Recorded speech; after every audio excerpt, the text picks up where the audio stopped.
าบรูนี่เป็นชนเผ่าหนึ่งที่มักตั้งถิ่นฐานผู้ลำเนาอยู่ตามเขตผู้ดอยต่างๆ2 ปีผ่านไปบ่สิหอมมาเที่ยวนี้เฮิรนก็ยังงามคือเก่าทุกคนนี่สาวไม่หางอันนี้ล่ะอ๋อมันเฮาละมักตัวมักนะ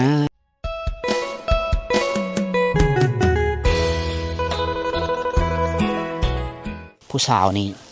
สูงสุดอายุจักปีเขาแต่งงานแถวนี้ผู้สาวสูงสุดอะไรนะ18 ปี18 ปีเนาะสูงสุดเนาะแต่ว่าเกินนั้นชั่วหลายมีฮอด18 ปีประมาณอายุ14ขึ้นไปแล้วจะเอาเลย14 15แม่นแต่งงานโลดเมื่อเฮิรนโทโลดประมาณ18ขึ้นไปแล้วแม่นเขาเอิ้นว่าคนที่เขามีมากกันเลยนะทราบว่าฮอด20 ปีนี่เท่าข้างบ้านนะโอ้แล้วประเพณีของเผ่าบรูเขาเจ้าจะแต่งงานตั้งแต่เกณฑ์อายุยังหนุ่มถ้าว่าฮอด18 ปีหรือ20 ปีนี่หาคู่ขิงหาคู่ครองยะแล้วเพราะเฮิรนหลังนี้งามเลยเป็นเฮิรนโบราณนะพี่ผู้สาว2 คนพี่ได้เฮ้ยบ่ปบดอกปบกันไหลเลยผู้สาวแถวนี้แนวนี้ได้เฮิรนหลังนี้ก็มุ่งไปตรงคอลายฟ้าลายปีแล้วเนี่ยแต่เขาไปให้ไปศูนย์นั่นนี่บางคนเขาไปจำผีผู้ชายนะผู้ชายไปบ่อนเขาจำผีก็มีผู้หญิงนี่ไม่ได้ไปผู้บางคนก็เอาน้องเฮิรนนี่จุดแรกปะโอเคฮะปบแล้วกระมูลกัดจำนี้ได้จำนี้ผู้บ่าวมาล่มแล้วจำนี้อายุก็ประมาณ13-14 ปีจำไหนผู้บ่าวมาต่อมาได้จำนี้นะอันนี้จะเป็นกกเขิงกกเต่าได้ทุกคนเขาเจ้าบักนะเพราะว่าเขาเจ้าสิปุกเฮิรนอยู่นี่นะเขาเจ้าตัดยามันหักทับเฮิรนยามันสูงยันมะมันล่นเสื้อนี่ลำต้นมันเขาจะเอาไปเฮ็ดขางเฮิรนขางซ่านได้เลยมันแน่นหนาถาวรอยู่นี่จะมีอยู่1 2 3หลังคาเฮิรน4หลังคาเฮิรนจุ่มนี่ก็มีโรงมีลายทุกคนนี่เป็นบ้านหลังน้อยๆอยู่กระแจกกระจายไปตามป่าดงแถวนี้แหละคักเลยอยู่กันแบบเรียบง่ายหมูมีไฟฟ้าหมูมีสัญญาณโทรศัพท์อยู่น้ำเป็ดน้ำไก่ฟังเสียงสัตว์เลี้ยงห้องไก่หันในยามเช้าบวกกับสายฝนเบาๆเสียงฝนพัดมาจากผู้ผาป่าดงแห้งนี้ยังมีผู้คนพักผ้าใส่อยู่นั่นก็คือชนเผ่าบรูหอยและมักเขาเจ้ามักอยู่ในความสงบมีมักความวุ่นวายฉะนั้นเขาก็เลยตัดสินใจมาอยู่พี่ละมาอยู่แถวบ้านป้าบ้านดงบ่อนที่มีผู้คนพักผ้าใส่อยู่อย่างหนาแน่นเขาเจ้าจะอยู่แบบเงียบๆทุกคนเผ่าบรูนี่เป็นชนเผ่าหนึ่งที่มักตั้งถิ่นฐานผู้ลำเนาอยู่ตามเขตผู้ดอยต่างๆสำหรับแข่งสวรรค์เขตเท่าน่ะเผ่าบรูตีได้หลายกระมุงอันที่2มาคือเผ่ามังกรแล้วก็เผ่ากระต่างนี่ตั้งถิ่นฐานผู้ลำเนาอยู่ตามเขตทงเพ่งโดยเฉพาะคืออยู่เมืองทาปังทองแขวงสวรรค์เขตจะมีเผ่ากระต่างหลายแล้วก็อยู่เมืองชลบุรีทุกคนอันนั้นถิ่นฐานของเผ่ากระต่างสำหรับเผ่ามังกรเนี่ยเผ่ามังกรนี่ตั้งบ้านเฮือนอยู่ต่างล่องตามแม่น้ำเซบังเฮงแล้วก็แม่น้ำเซโปนได้ชายแดนติดจอดกับพุละเขตเมืองพีนตัวนั้นจะเป็นเผ่ามังกรเขาจะตั้งพุ่นแต่สำหรับเผ่าตีเด้เผ่าตีของแขวงสวรรค์เขตนี่ล่องตามยอดเซบังไฟยอดเซบังเฮงได้แล้วก็แม่น้ำเซเกาะติดจอดกับเมืองเขตแดนเมืองวิลาบุรีแล้วก็เมืองบุรพาก็คือเขตนี้แหละทุกคนชายแดนลาวเวียดนามแม่นเผ่าตีทั้งนั้นเลยถ้าว่าอยู่เมืองเวียดนามเด้เขาเอิ้นว่าโซนเผ่าเพิ่นอยู่เมืองเวียดนามก็มีได้เผ่าตีเขาเอิ้นว่าวันเกี้ยวยันตกวันเกี้ยวแม่นเผ่าตีละภาษาปาเว้าเดียวกันนุ่งถือคล้ายคือกันนะเว้าภาษาเดียวกันเลยอยู่ทางประเทศไทยน่าจะเป็นเผ่าซุยนะเฮิรนหลังนี้ก็มีคนอยู่แล้วงะขันไดเติ้งเงิงมานี่ละไปแล้วมาได้2 ปีผ่านไปบ่สิหอมมาเที่ยวนี้เฮิรนก็ยังงามคือเก่าทุกคนนะเพราะว่าเขาเจ้ามุ่งที่ได้เอาใบตองขอมามุ่งที่แล้วก็เฮ็ดเธออายุการใช้งานอยู่ได้หลายฟ้าหลายปีประมาณ5 ปี6 ปี7 ปีหรือ10 ปีมันจะผุพังไปตามกาลเวลาของมันส่วนตัวนี้เขาเจ้าจะเก็บเอาไปเฮ็ดโซนพัก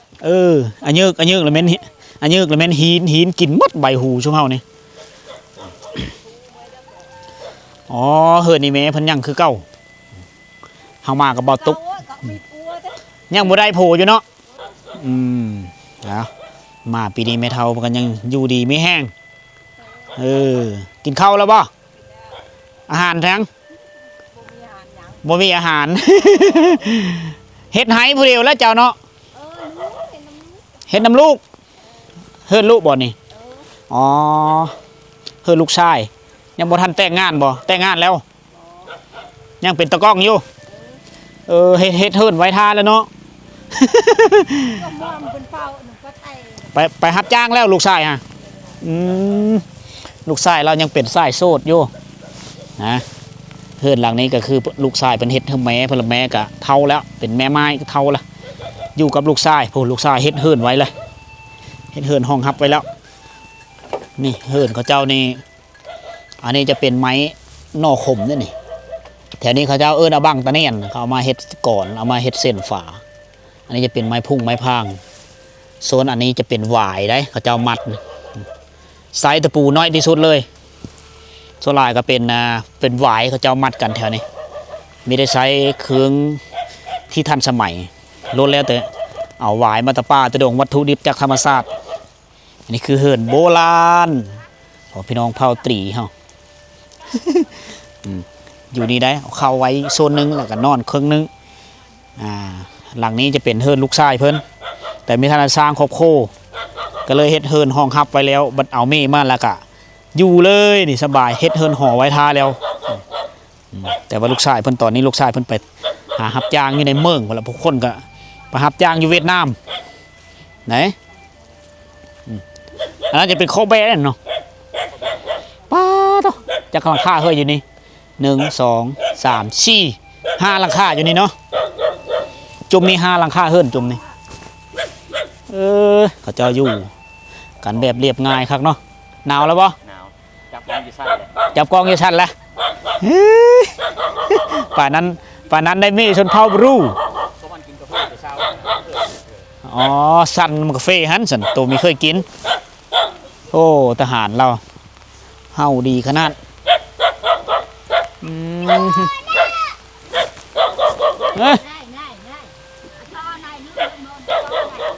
ลึ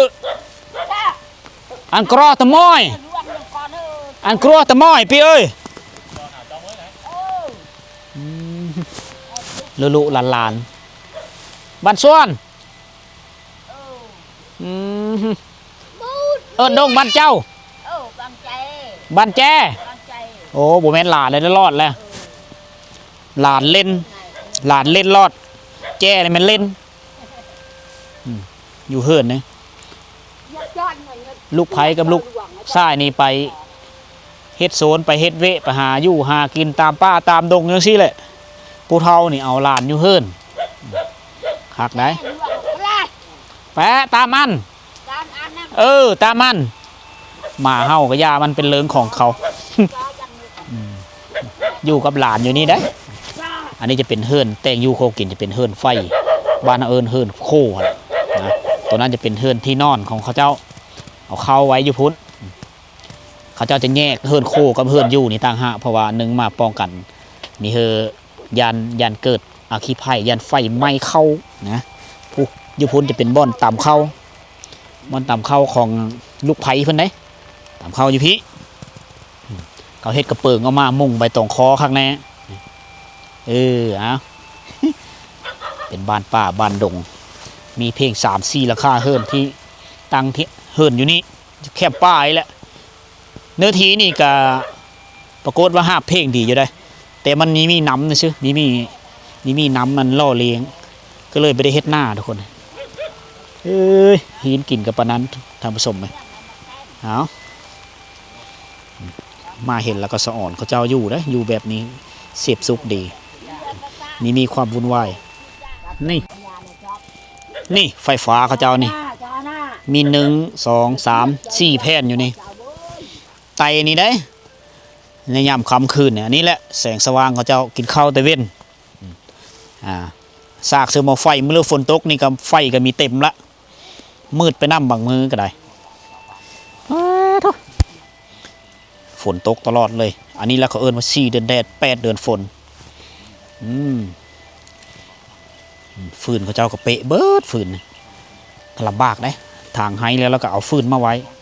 ฟืนจากไห้นี่แหละเอาแอมแปนเนาะหลังนี่แอมแปนแต่มุ่งใบตองคอก็งามไปอีกแบบหนึ่ง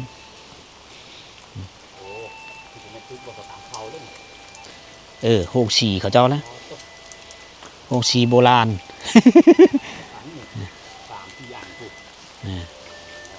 เฮือนหลังนี้ก็ประมาณ4-5 ปีเลยแหละครับปุ๊ก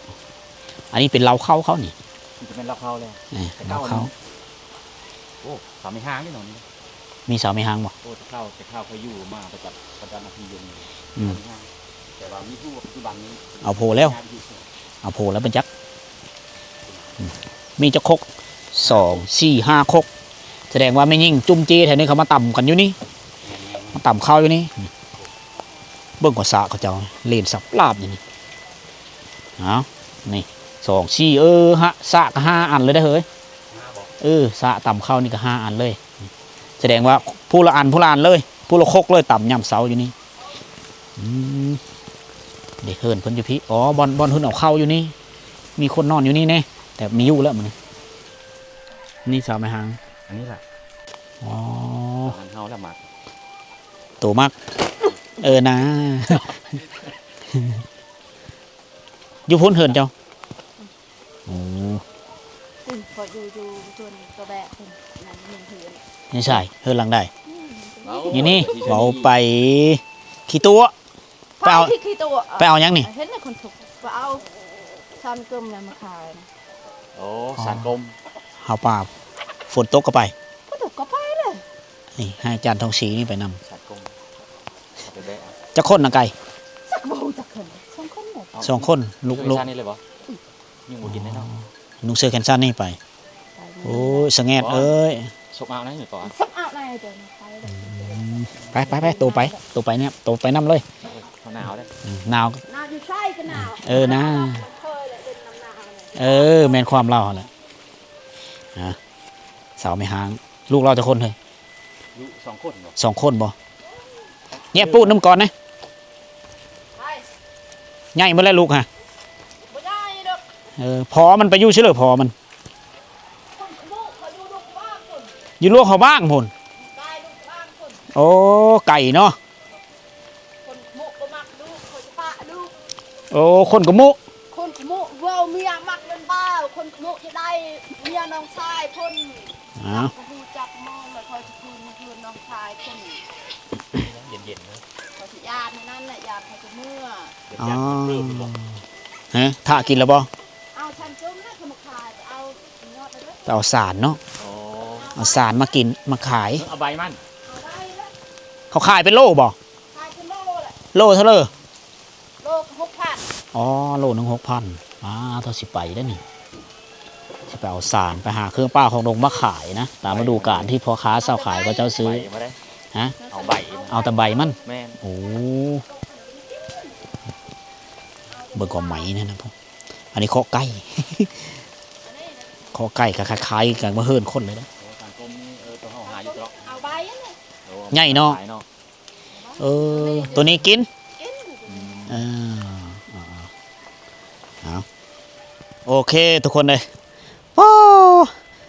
เพื่อได้มักน้ำคอยนะคอมเมนต์มาเด้ออันนี้คือธรรมศาสตร์ที่เฮาหาเบิ่งได้ยากที่สุดแหละน้อยเธอที่บสิหอมกับทีมงานที่ได้เดินทางมาสำรวจหรือมาตามติดวิถีชีวิตของพี่น้องส่วนเผ่าตรีอยู่เขตชายแดนเวียดนามนะโดยเฉพาะก็คือบ้านละวิงละเวิร์นนี่แหละคนมายามนี้เฮาจะเจอกับอุปสรรคของเฮาคือฝนตกเฮ็ดเธอเชื่อนี่ก็เป๊ะแล้วแต่ค่อยกับแข่งฝนไปถ่ายทอดวิถีชีวิตมาเฮอพ่อแม่พี่น้องเยอะทุกคนได้รับชมบรรยากาศยามเสาๆตอนนี้เวลา9 โมงยังแล้วทุกคนเลยตอนสวยได้ช่วงเฮาไปท่านกินข้าวเช้าค่อยจิบกาแฟจอกนึงยางเลาะบ้านเลยนะถ่ายคลิปแล้วโทรบ้านไปแหละค่อยฉีเมื่อกินข้าวอยู่บ่อนที่เฮาพักแล้วก็คอยเดินทางกลับเมื่อกับจันทร์ทองศรีมื้อนี้คือสิลำบากก็เดินทางกลับก็เพราะว่าอยู่บ่อนทางขึ้นน่ะมันขึ้นภูลงภูทางมันจะเมินนะ เฮามามือก่อนๆแหละ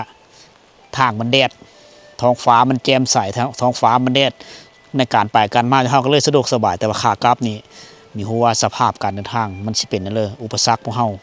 สิพบพอกับอุปสรรคนั่นเลยนะอยู่ทางหลังก็เลยเป็นเฮิรนเอกลักษณ์ของชนเผ่าตีอยู่เขตนี้แหละเขตผู้ดอยเขตห่างไกลโซลีเขตธุระกันดารที่สุดของแขวงสวรรณเขตทุกคนเลยหลายๆคนก็ไม่ทันได้เคยเข้ามาดอกส่วนหลายกับพนักงานแพทย์เข้ามาอยู่นี่มีแพทย์มีห้องหมอน้อยได้ประจำหมู่บ้านนี้หมู่บ้านเดียวเพราะว่ามันไกลจากบ้านอื่นๆห่างจากผาบักมาก็ประมาณ30 ปลายกิโลหอนี้นะฉะนั้นเวลาชาวบ้านเจ็บเป็นอุ่นๆมากก็พอได้ไปใช้บริการอยู่ห้องหมอน้อยอยู่สุขศาลาละวิ่งละเวินทุกคนแพทย์มาอยู่ก็คือว่าแหละตัดขาดจากโลกภายนอกสื่อสารกับครอบครัวก็ไม่ได้ชิเบิ้งอินเทอร์เน็ตก็ไม่ได้ในคู่มาอยู่นี่คือกันในคู่ก็มีในคู่ผู้เดียวอยู่นี่ซุมเฮามาไม่ถือวันเสาร์วันอาทิตย์คืออาจารย์จ้อยมาสอนอยู่นี่อาจารย์จ้อยก็เมื่อก่อนก็สอนกันคอยอยู่ที่บ้านนาทุกคนมาวันนี้วอชิมาลินน้ำเราก็มาอยู่แล้วเมื่อยามครบโคเราก็ได้นะเฮามาฮอดแล้วมีเยอะมือฮอดบ้านแล้วมีเยอะเฮามาเขตนี้ก็น่าเห็นเจอบรรดาพนักงานทหารตำรวจที่มาประจำการอยู่แถวนี้ทุกคนเลยขึ้นฮอดกับโคพูดและขี่รถออกไปพาบังถ้าว่ามีเงินไขเขามีซิมเวทกะยางขึ้นผู้ขี่รถผู้ทางไปแขวงกงบิ่งหมดก็เสริมสัญญาณอินเทอร์เน็ตเวทก็พอได้เบิ่งอินเทอร์เน็ตเบิ่งเฟซได้แต่โทรหากันไม่ได้สัญญาณมันมีแห้งทุกคนเลยเอาวิถีชีวิตยามเช้าวันนี้คือทุกคนได้เห็นแล้วทุกคนเลยไปหาเครื่องป้าของดงมาขายได้คือผู้เป็นแม่ห้างก็มีลูก2 คนแล้วฝนตกนี่เราก็สิพุกหันหน้าเข้าสู่ป่าดงนะไปหาเอาสารเอาใบสารมาขายเขาขายกันอยู่นี่กิโลนึง6,000 กีบพอค้าเสาขายมาตะเวียดนามซื้อเอาไปพูดแหละแขวงกงบิ่ง